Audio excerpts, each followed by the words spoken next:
오늘의 말씀은 요한 1서 2장 1절부터 11절까지 말씀입니다.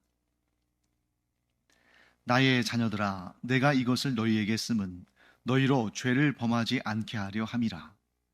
만일 누가 죄를 범하여도 아버지 앞에서 우리에게 대언자가 있으니 곧 의로우신 예수 그리스도시라. 그는 우리 죄를 위한 화목제물이니 우리만 위할 뿐 아니요 온 세상의 죄를 위하심이라. 우리가 그의 계명을 지키면 이로써 우리가 그를 아는 줄로 알 것이요 그를 아노라 하고 그의 계명을 지키지 아니하는 자는 거짓말하는 자요 진리가 그 속에 있지 아니하되 누구든지 그의 말씀을 지키는 자는 하나님의 사랑이 참으로 그 속에서 온전하게 되었나니 이로써 우리가 그의 안에 있는 줄을 아노라. 그의 안에 산다고 하는 자는 그가 행하시는 대로 자기도 행할지니라. 사랑하는 자들아, 내가 새 계명을 너희에게 쓰는 것이 아니라 너희가 처음부터 가진 옛 계명이니 이 옛 계명은 너희가 들은 바 말씀이거니와 다시 내가 너희에게 새 계명을 쓰노니 그에게와 너희에게도 참된 것이라. 이는 어둠이 지나가고 참 빛이 벌써 비침이니라. 빛 가운데 있다 하면서 그 형제를 미워하는 자는 지금까지 어둠에 있는 자요 그의 형제를 사랑하는 자는 빛 가운데 거하여 자기 속에 거리낌이 없으나 그의 형제를 미워하는 자는 어둠에 있고 또 어둠에 행하며 갈 곳을 알지 못하나니 이는 그 어둠이 그의 눈을 멀게 하였음이라. 네, 이제 우리가 요한 1서 2장을 공부하게 됩니다. 요한 1서 2장 1절은 이 편지의 본론이 시작되는 부분인데 이 편지를 쓴 목적에 대해서 이렇게 진술하고 있습니다. 제가 1절을 다시 한번 읽어보겠습니다. 나의 자녀들아, 내가 이것을 너희에게 쓰면 너희로 죄를 범하지 않게 하려 함이라. 만일 누가 죄를 범하여도 아버지 앞에서 우리에게 대언자가 있으니 곧 의로우신 예수 그리스도시라. 사도 요한이 굉장히 장수했죠. 그래서 90대 혹 어떤 학자들은 100살까지 살았다 이렇게 주장하는데, 그러니까 이 서신도 상당히 사도 요한이 나이가 좀 든 상태에서 쓴 서신이라고 볼 수가 있습니다. 그래서 이 편지를 듣는, 이 편지를 받는 사람들을 지칭하면서 나의 자녀들아 하는 표현을 쓰죠. 보통은 뭐 나의 형제들아, 뭐 성도들 이렇게 표현할 텐데 나의 자녀들, 물론 사랑이 담긴 표현이기도 합니다만 육신의 나이로도 상당히 요한이 연로한 상태에서 쓴 글이라고 추측할 수가 있습니다. 자, 이 편지의 목적에 대해서 간단하게 두 가지를 언급하고 있죠. 첫째, 내가 너희에게 편지를 쓰는 것은 너희로 하여금 죄를 범하지 않게 하기 위함이다. 그리고 두 번째는 너희 중에 누가 죄를 범한다 할지라도 그 죄가 너희들을 멸망에 이르게 하는 것이 아니라 너희의 대언자, 곧 너희의 죄를 대속하는 예수 그리스도께서 있다라는 그 사실을 전하기 위함이다 하는 것을 말하고 있죠.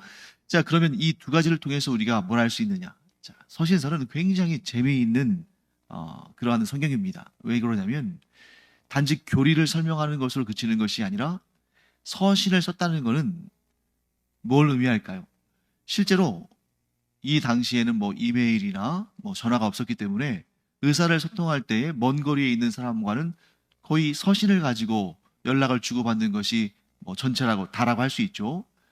그런데 얼마나 많은 편지들을 썼겠습니까? 그 편지들 가운데 단순히 안부를 묻는 편지도 있었을 것이고 또는 뭐 부탁을 하는 편지들도 있었겠죠. 하지만 성경에 포함된 성경들은 하나같이 그 편지의 수신자가 되는 그 개인 혹은 공동체에 문제가 있었기 때문에 그 문제에 대해서 때로는 책망하고 때로는 교정하고 때로는 위로하고 하기 위해서 쓴 거죠. 그렇기 때문에 우리가 서신서를 읽을 때 그 서신서의 발신자와 수신자는 너무나 잘 알고 있는, 그래서 언급할 필요도 없는 기록할 필요도 없는 그런 문제들이 있었을 텐데 우리는 그 문제가 뭔지를 모르잖아요. 그러니까 이 편지 속에서 그들이 처하고 있는 편지의 수신자들이 처해 있는 문제점, 그리고 편지의 발신자가 그 문제에 대해서 어떠한 처방을 내리고 있는지, 이런 것들을 발견하는 것이 아주 묘미가 될 겁니다. 이때 사도 요한이 지금 이 편지의 목적을 두 가지를 얘기하잖아요. 첫 번째는 너희가 죄를 짓지 않도록 내가 이 편지를 쓴다. 두 번째는 너희에게 죄가 있다 할지라도 그 죄가 죄로서 끝나는 것이 아니라, 그 죄로 인해서 너희가 심판받고 멸망받는 것이 아니라 너희에게 대언자가 있다. 즉 너희의 죄를 대속하시고 너희를 변호하시는 그 대언자가 있음을 너희에게 알려주기 위함이다. 그렇다면 이 편지의 수신자에게는 이런 문제가 있었겠죠. 범죄할 위험성이 있었겠죠. 그리고 그 범죄에 대해서 요한은 또 뭘 알려주려고 합니까? 그 죄에 대해서 너희를 대언할 예수 그리스도께서 계시다. 자, 어떤 죄였을까요? 아마도 그 죄가 도둑질이나 간음이나 이런 사회 윤리적인 그러한 죄는 아니었던 것 같아요. 그들이 짓는 죄는 무엇과 관련이 되냐면 믿음과 관련이 되는 것이죠. 온전한 믿음을 갖지 못한, 또 그 온전한 믿음을 갖지 못해서 그로 인해서 삶에서 어떠한 좀 악한 일들이 일어날 수 있는, 무엇보다 중요한 것은 그들에게 대언자이신 예수 그리스도에 대한 정확한 지식, 확실한 믿음이 없었다는 거겠죠. 그래서 지금 요한이 너희에게 죄가 있다 할지라도 너희를 위한 대언자가 있음을 내가 너희에게 알려주려 하노라, 이렇게 편지의 목적을 밝히고 있는 것입니다. 2절 말씀 볼까요? 그는 우리 죄를 위한 화목제물이니 우리만 위할 뿐 아니요 온 세상의 죄를 위하심이라. 우리의 대언자 되신 예수 그리스도에 대해서 이제 조금 더 부연해서 더 자세히 설명하는 겁니다. 예수 그리스도는 우리 죄를 위한 화목제물이다. 자, 우리 죄를 위한 화목제물. 화목제물이라는 게 뭐겠어요? 자, 구약에 여러 제목들이 그 제사와 제물들이 있는데 그 중에 화목제사가 있고 화목제물이 있죠. 그것은 하나님과의 관계가 멀어졌을 때에 그 관계를 회복하는, 즉 화목하게 하는 그런 제사고, 그 제사를 위해서 드려지는 것이 화목제물이죠. 즉 어떤 사람이 하나님과의 관계가 멀어졌어요. 하나님과의 관계가 멀어지는 것은 무엇 때문일까요? 딱 그 원인은 한 가지죠. 죄 때문입니다. 어떤 사람이 자신의 죄로 말미암아 하나님과의 관계가 멀어졌을 때 그 멀어진 관계를 회복하기 위해서, 즉 하나님과 화목하기 위해서 드리는 제사가 화목제사고, 그때 사용되는 제물이 화목제물인데 예수 그리스도께서 바로 우리의 화목제물이시다. 그렇다면 예수 그리스도께서 우리의 화목제물이시다 했을 때는 그 안에 어떤 의미를 담아놓은 것입니까? 우리가 우리의 죄로 말미암아 하나님과의 관계가 멀어지고 회복할 수 없는 그러한 상황에 있는데 예수님께서 자신을 스스로 내어주심으로 우리의 죄를 사함받게 하시고 우리가 하나님과 다시 화목할 수 있게 하셨다, 이렇게 말하는 것이죠. 그런데 여기에 한 가지 정보를 사도 요한은 더합니다. 뭐라고 말하냐면, 그런데 예수님께서 화목제물로 우리의 죄를 사하시고 하나님과의 관계를 화목하게 하시는데 그 예수 그리스도의 화목제물로서의 사역이 우리만을 위한 것이 아니라 온 세상의 죄를 위하신 것이다, 이렇게 말하고 있는 거예요. 자, 여기에서 온 세상을 위한 화목제물이시다 이렇게 말하는 이유는 뭘까요? 죄사함의 구원의 은총이 유대인들에게만 주어지는 것이 아니라 이방인을 포함해서 온 세상 모든 인류에게 주어지는 것이라는 거죠. 여기에서 우리가 아주 중요한 근거 하나를 발견할 수가 있습니다. 왜 요한이 계속 이렇게 얘기하는가? 지금 이 편지의 수신자가 되고 있는 이 공동체에 어떤 문제가 있는데 우리는 그것을 탐정처럼 밝혀내야 돼요. 그런데 왜 굳이 이런 얘기를 했을까? 그는 우리 죄를 위한 화목제물이니 여기까지만 얘기해도 되잖아요. 그런데 우리만 위할 뿐 아니요 온 세상의 죄를 위하심이라. 지금 이 편지의 수신자가 되고 있는 공동체가 경험하고 있는 문제는 편협한 국수주의, 곧 우리만 구원받는다. 구원은 우리에게만 주어진 것이다. 나는 자기 중심주의, 자기 우월주의, 국수적인 그러한 즉 편협한 구원관을 가지고 들어온 거짓 교사들로 인해서 문제가 발생한 것이죠. 사도들은 이 문제를 굉장히 주의 깊게 다뤘습니다. 왜냐하면 교회 공동체가 출발하는 곳이 예루살렘이잖아요. 그리고 예수님도 유대인이시고 예수님의 제자들도 다 유대인들이고, 물론 시간이 지나면서 이방인 제자들, 이방인 사도들도 나오기는 했습니다만, 그런데 출발점이 유대 중심이다 보니까 이 사람들은 또 이렇게 좀 뭔가 중요한 것, 좋은 것, 이런 것들을 자기만 가지려고, 혹은 우리 민족만, 내 나라만, 이런 국수주의를 좀 많이 보이잖아요.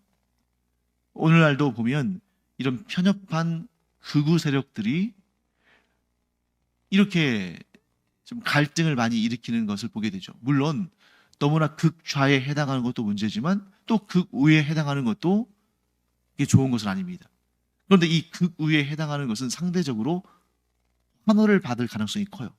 왜 그러냐면 우리만, 우리끼리만, 좋은 것은 우리만 취하자. 뭐 예를 들면 미국의 트럼프 대통령도 그랬고, 그 다음에 그를 뒤잇는 바이든 대통령도 미국의 여론을 의식해서 그렇게 하지 않을 수 없는데, 아메리칸 포스트, Make USA Great Again 막 이러면서 미국 중심주의를 막 부르짖잖아요. 다 선거의 전략인 거죠.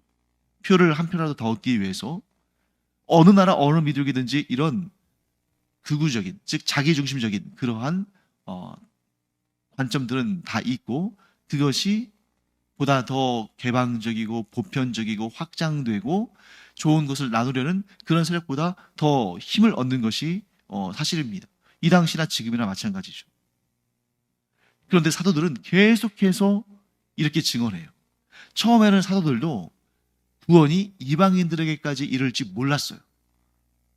그런데 빌립 같은 사도가 이제 사마리아 땅에도 복음을 전했는데 사마리아 땅에서 구원받고 성령의 역사가 일어나는 것을 막 느끼는 겁니다. 그러니까 빌립이 놀라가지고 이제 베드로를 불렀죠.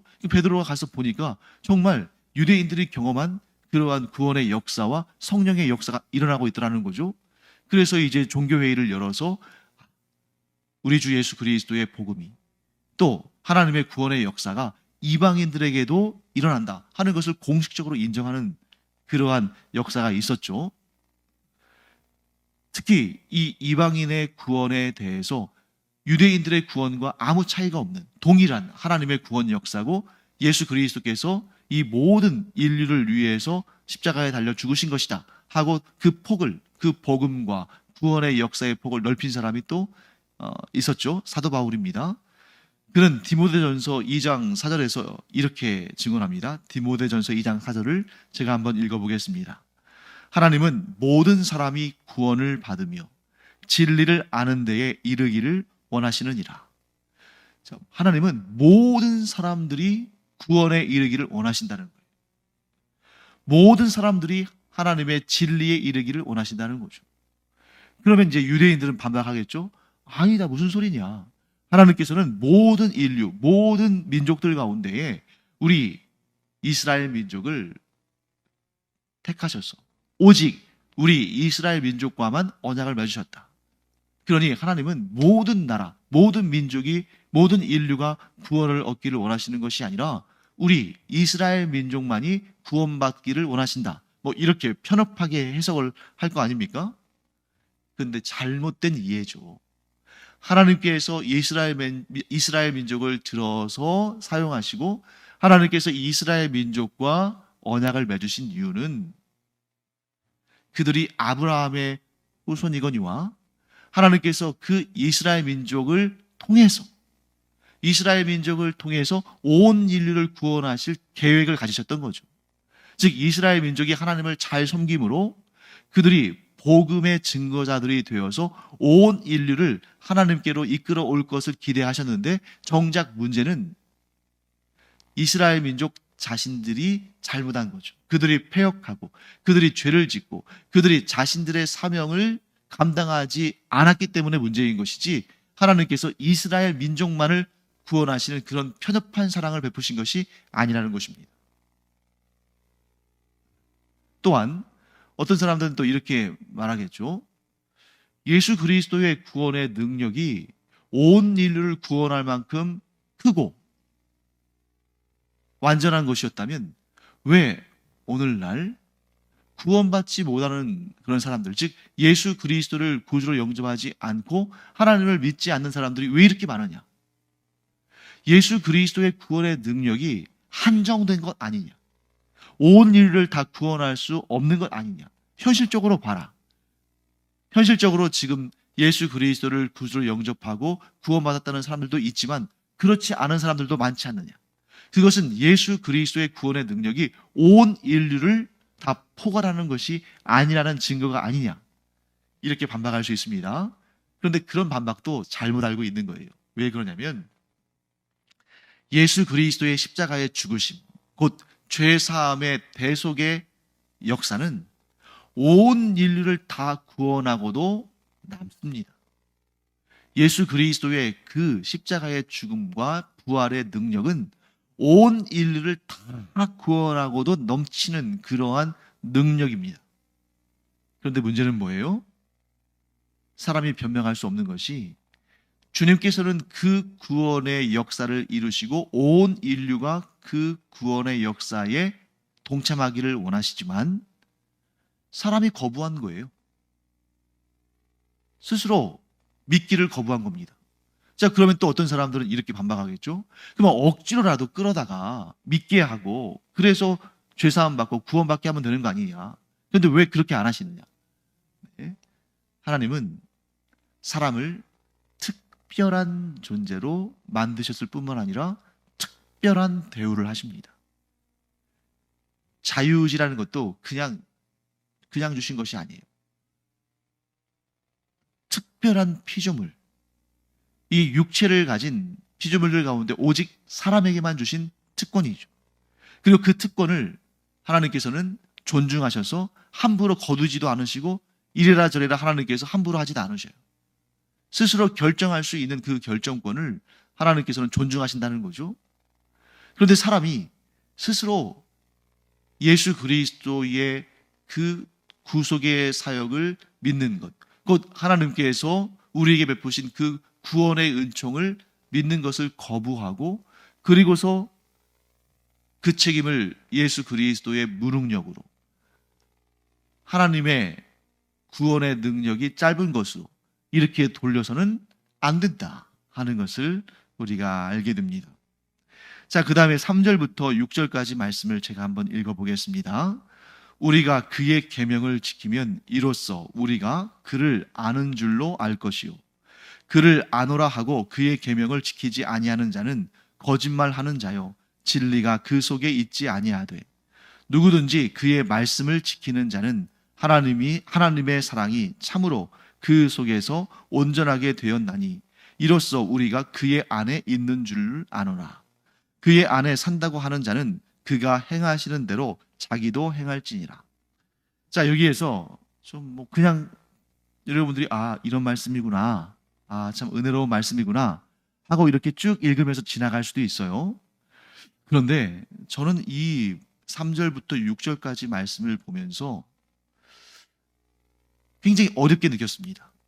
왜 어렵게 느꼈냐면 이 언어에 있어서 가장 해석이 어려운 것 중에 하나가 뭐냐면 히브리어도 마찬가지고 헬라어도 마찬가지고 우리말도 마찬가지고 영어도 마찬가지고 모든 언어에 있어서 가장 어려운 해석은 대명사입니다. 대명사가 뭐예요? 명사, 곧 이미 앞에서 한번 언급된 어떤 명사에 대해서 그것을 이미 안다는 전제 아래 간단하게 대신해서 쓰는 말이에요. 예를 들면 우리가 그의 계명을 지키면 이로써 우리가 그를 아는 줄로 알 것이요. 여기에 대명사가 굉장히 많이 나왔습니다. 우리 자체도 사실 대명사죠. 그리고 더 어려운 것은 그의 계명. 자, 우리는 누군지를 대충 알 것 같아요. 그러니까 여기서 우리라고 했으니까 편지를 쓰는 발신자인 요한과 그와 함께한 사람들, 또 거기에 편지를 받는 사람들도 포함될 수 있겠죠. 그런데 그의 계명했을 때 이 그가 누구냐? 그의 계명을 지키면 이로써 우리가 그를 아는 줄로 알 것이요. 그의 계명을 지킨다 했을 때 그는 누구냐? 또 그를 안다고 했을 때 또 그는 누구냐? 전체적인 내용으로 쑥 지나갈 수 있지만 아주 꼼꼼하게 성경을 읽다 보면 이런 데에 좀 걸리는 거죠. 이 구체적으로 이게 누구냐? 누구를 지칭하는 것이냐? 크게 두 가지 가능성이 있겠죠. 앞에서 지금 쭉 얘기했으니까 하나님 아버지거나 예수 그리스도시거나. 물론 두 분 다 하나님이시지만 좀 세분해서 구체적으로 이렇게 해석해 본다면 좀 나눌 수 있는 거잖아요. 즉 성부 하나님이시냐, 성자 하나님이시냐. 그래서 제가 궁금했어요.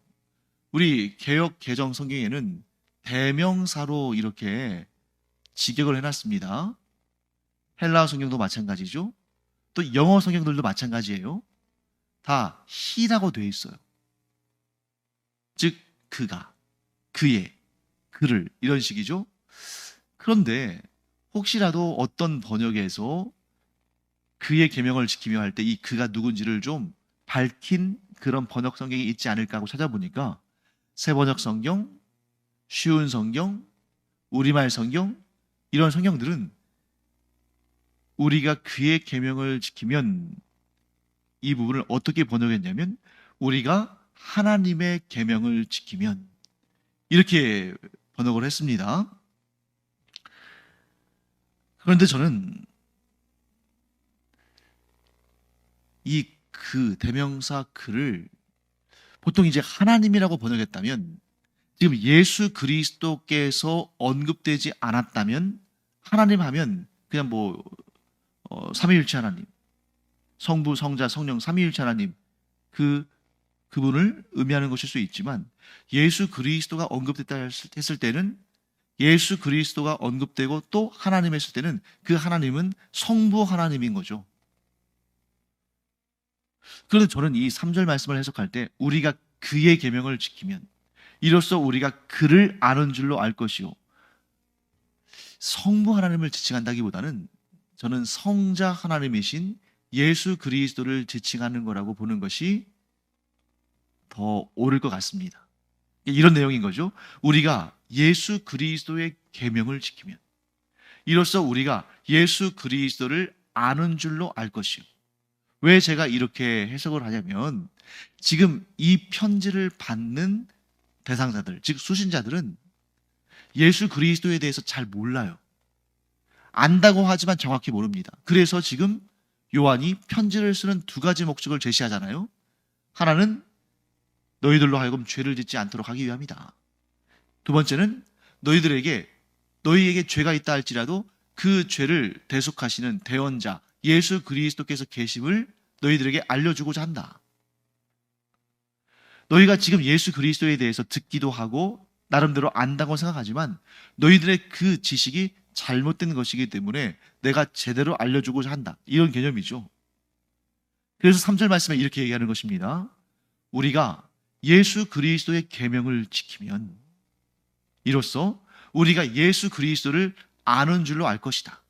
그런데 내가 보니까 너희는 예수 그리스도의 계명을 지키지 않고 있다.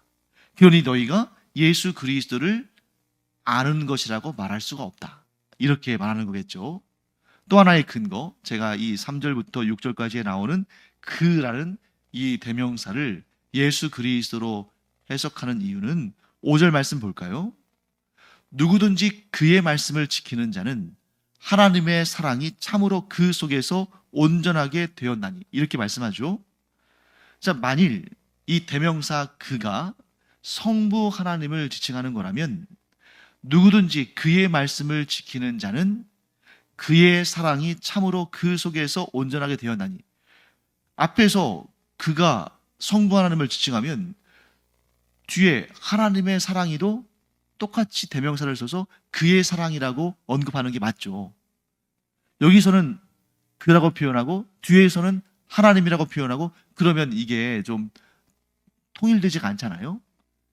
그런데 앞에서는 누구든지 그의 말씀을 지키는 자는, 그 뒤에서는 하나님의 사랑이 참으로 그 속에서 온전하게 되었나니, 이렇게 구분해서 말하는 것을 보면 앞에서 그라고 대명사로 쓴 내용은 예수 그리스도의 말씀을 지키는 자는 성부 하나님의 사랑이 그 속에서 온전하게 된 것이다. 이렇게 보는 것이 맞겠죠. 그렇기 때문에 이런 어떻게 보면 좀 그냥 지나갈 수 있는 부분이지만 예수 그리스도와 즉 성자 하나님과 성부 하나님을 좀 세분해서 정확하게 구분한다면 세번역이나 수yon 성경이나 우리말 성경에서 이 요한 1서 2장 3절부터 6절까지의 그를 하나님이라고 번역하기보다는 예수 그리스도라고 번역하는 것이 더 옳을 것이다 하는 그런 생각이 듭니다. 또 그 내용이 굉장히 중요한 부분이기도 해요. 자, 왜 그러냐면 오늘 본문의 7절 이하를 보시면 어떤 내용들이 나오냐면, 자, 7절 8절 볼까요?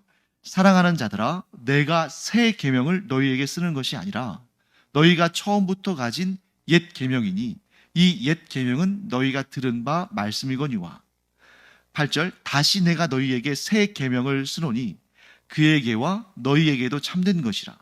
이는 어둠이 지나가고 참빛이 벌써 비침이니라. 굉장히 어렵잖아요. 왜? 7절에서는 내가 새 계명을 너희에게 쓰는 것이 아니라 너희가 처음부터 가진 옛 계명이다, 이렇게 말해놓고서 8절에 가서는 다시 내가 너희에게 새 계명을 쓰노니, 이렇게 돼 있잖아요. 자, 새 계명은 뭐겠어요? 예수 그리스도께서 우리에게 주신 계명이죠. 옛 계명은 뭐겠습니까? 성부 하나님이 주신 계명. 조금 더 구체적으로 말한다면 율법 같은 거죠. 그런데 내가 너희에게 알려주는 이 새 계명, 예수 그리스도의 계명은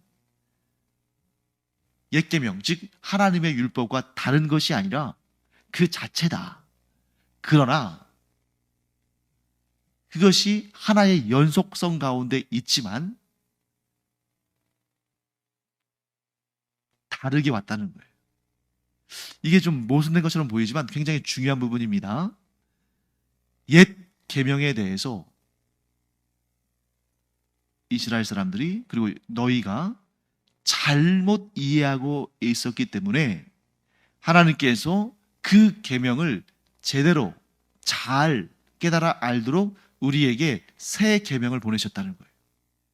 그리고 그 새 계명은 예수 그리스도를 통해서 우리에게 전해졌다는 거죠.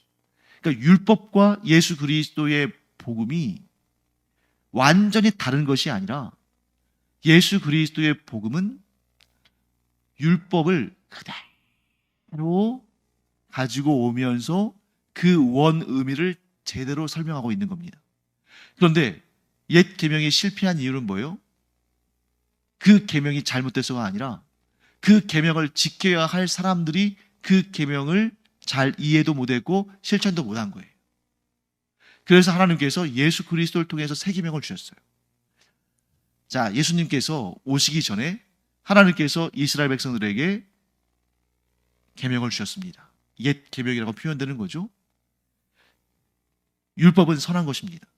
그런데 그 율법을 하나님께서 이스라엘 백성들에게 주실 때 이 이스라엘 백성들이 그 율법을 제대로 잘 지켰으면 새 계명이 오실 필요가 없어요. 그것으로 구원이 이루어지니까. 그런데 이 사람들의 연약함으로, 그들의 죄로 말미암아 율법을 제대로 지키질 못했어요. 그랬더니 이 율법이 구원에 이르는 길로 역할을 못한 겁니다. 율법에 문제가 있어서가 아니라 그 율법을 받은 사람들이 문제라서. 그래서 이제 하나님께서 어떻게 하셨냐면 그 율법을, 즉 하나님의 계명을 사람들에게 지키게 하신 것이 아니라 예수 그리스도께서 지키게 하신 거예요. 그리고 예수 그리스도께서는 그 율법을 온전히, 즉 그 새 계명을 온전히 지켜내셨고, 그로 말미암아 우리가 예수 그리스도의 구속 사역으로 말미암아 구원을 얻게 된 것이다. 이렇게 보게 되는 것입니다. 그래서 9절, 10절, 11절이 바로 그 내용이죠. 여러분들이 요한 1서 2장 9절, 10절, 11절을 읽으실 때 딱 무엇을 떠올리셔야 되냐면 마태복음에 나오는 산상수훈에서 예수님께서 하신 말씀을 기억하시면 됩니다. 그때 예수님께서 제5계명인 살인하지 말라라는 계명을 설명하시면서 뭐라고 말씀하시냐면 너희들은 사람을 죽이지만 않으면 이 5계명, 살인하지 말라는 계명을 지킨 것으로 생각하지만 나는 너희에게 말하노니 형제를 미워하는 자마다 이미 살인한 것이다. 그 제5계명, 살인하지 말라는 계명의 원의미, 진정한 의미를 하나님께서 예수 그리스도를 통해서 알려주신 거예요. 그 계명이 의미하는 것은 사람을 죽이지만 않으면 된다는 것이 아니라 형제를 미워하지 않는 것, 더 나아가서 사랑하는 것이 우리의 삶의 목표가 되고 우리가 사랑함으로써 하나님의 뜻을 이루는 그런 자들이 되어야 한다는 말씀인 것이죠. 그 내용을 9절, 10절, 11절에서 사도 요한은 이렇게 설명합니다. 빛 가운데 있다 하면서 그 형제를 미워하는 자는 지금까지 어둠에 있는 자요. 그의 형제를 사랑하는 자는 빛 가운데 거하여 자기 속에 거리낌이 없으나 그의 형제를 미워하는 자는 어둠에 있고 또 어둠에 행하며 갈 곳을 알지 못하나니 이는 그 어둠이 그의 눈을 멀게 하였습니다. 새 계명은 결론적으로 무엇이냐면 사랑이라는 거예요.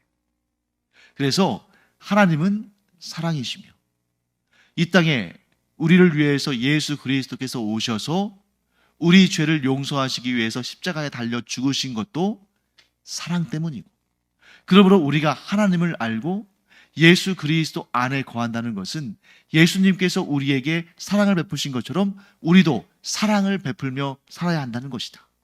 그런데 우리의 삶 가운데 사랑을 베푸는, 사랑을 하지 않는 그러한 모습이 보인다면 그것은 우리가 예수 그리스도 안에 거한다고 말할 수 없는 것이고 결국 하나님을 안다고 말할 수도 없는 것이고, 사랑하는 자만이 예수 그리스도 안에 살며 하나님을 온전히 섬기는 삶이다. 이렇게 말씀하시는 것입니다. 그래서 결론, 예수 그리스도의 계명은 무엇인가? 그것은 바로 사랑이다. 사랑을 온전히 아는 자는 예수 그리스도 안에 거하는 것이고 그는 진정한 하나님의 자녀다. 이렇게 정리할 수 있겠습니다. 기도하겠습니다. 하나님 감사합니다. 저희에게 예수 그리스도의 계명을 주셨사오니 저희가 그 계명을 올바르게 깨닫고 하나님을 사랑하며 이웃을 사랑하는 그러한 진정한 그리스도인들이 되게 하여 주시옵소서. 감사드리며 예수님의 이름으로 축복하며 기도합니다. 아멘. 기도하는 시간입니다. 예수님께서 율법에 대해서 이렇게 말씀하시잖아요. 모든 율법은 이 두 가지에 다 포함된다. 하나는 하나님을 사랑하는 것, 다른 하나는 나의 이웃을 내 몸처럼 사랑하는 것. 우리 기도의 시간도 그 기도의 모든 동기가 사랑이 되어야 됩니다. 하나님을 사랑하는 마음으로, 또 나를 사랑하는 마음으로, 그리고 나의 이웃들을 사랑하는 마음으로 기도할 때에 그 기도에는 하나님께서 반드시 응답하실 줄 믿습니다. 기도하겠습니다.